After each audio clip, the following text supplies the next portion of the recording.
New numbers from the U.S. Department of Homeland Security and the Department of Health and Human Services show migrant children in HHS care have now reached over 19,000, while the amount of children in Border Patrol custody continues to decrease, now just over 2,800. Vice President Kamala Harris will soon be traveling to Mexico and Guatemala to address the root causes of migration to the U.S. as part of her role leading the White House immigration effort. Joining us now, Democratic member of the Judiciary Committee and co-chair of the Immigration Task Force in the Congressional Hispanic Caucus, Congresswoman Veronica Escobar of Texas, the voice of the border. Her district includes El Paso County, which borders with Mexico. Well, this is a very difficult issue, and I know that you've been working very closely with Secretary Mayorkas. What do you think the clearest steps are that should happen immediately for what some call a crisis directly at the border with the children in custody? Good morning, Mika. Thank you again for hosting me on your show. It's always a delight to be with you. So while Vice President Kamala Harris works on the long-term issues addressing those root causes, Congress and the Department of Homeland Security and a number of other committees actually have quite a task at hand. And I think if we're going to look at what's happening at the border, which we do need to do, in addition to what the Vice President is doing, we really need to take a step back and look at how we got here. So we need to realize as Congress, number one, the more that we've shrunken the legal pathways over time, we should not be surprised that people are seeking illegal and dangerous pathways. And so the more that we've limited legal immigration and legal pathways, of course, it's shot up for people in desperate situations, people who are literally dying to get in. Number two, the current approach and the approach that we've had for decades, which is walls, personnel, concrete cells, it's not worked. We need to acknowledge that militarizing the border has been a failure.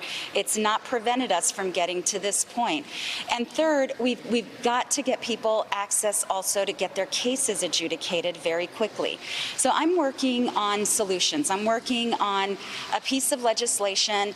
It will include some very new concepts, and I'm hoping that folks will have an open heart and an open mind, acknowledge that the way that we've done things in the past haven't worked, and unless we want to keep talking about this year in and year out, we've got to do our job as Congress and try new solutions. We need to better manage what's happening at the border while Vice President Harris comes up with some of the strategies for those root causes that are happening, not just in the Northern Triangle, but in Mexico as well. And Veronica, Punchbowl News, Jake Sherman has a question for you. Jake? Hey, Congresswoman, let me ask you this two-pronged question.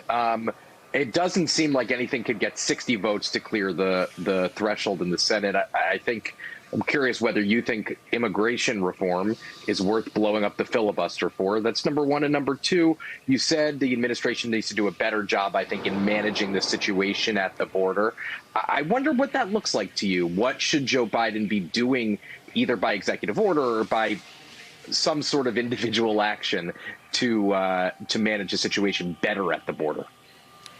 Good morning, Jake. So I think the filibuster needs to be abolished for a number of reasons, including immigration.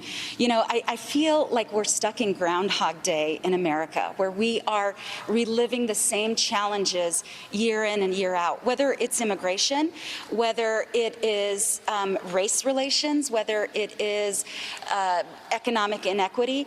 We can't keep pretending that these are new situations for a new Congress and a new Senate. And in the House of Representatives, what we've been doing is we've been passing good legislation with our majority because we don't have the filibuster. And so without having a majority rule Senate, we are going to see the Senate continue to be an instrument of the status quo and frankly, an instrument to obstruction and progress. So we have urgent issues to deal with in our country. Americans want solutions. We can't say, oh, let's start from scratch and let's see if we can kind of water down as many ideas as possible to get as many votes as possible. The majority of Americans want progress. We need to deliver. We have done that in the House. I would urge the Senate to do the same thing.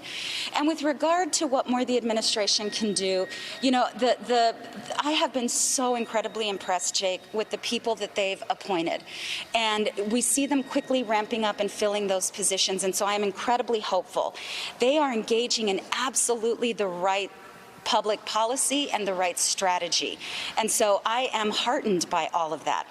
I would love to see the administration lean in and assure the American public, look, this is really, really tough. And what we're going to do is we're going to need your patience, because we're going to live with this current situation for a bit while we work out all of these challenges. I would love to see the president say that. But also, Jake, Congress, you need to hold us accountable. I really appreciate all of my colleagues, but we've got to focus on solutions. Hey, thanks so much for watching our YouTube channel. You can follow up on today's top stories and breaking news, or catch up on your favorite MSNBC shows all in one place. Download the NBC News app today.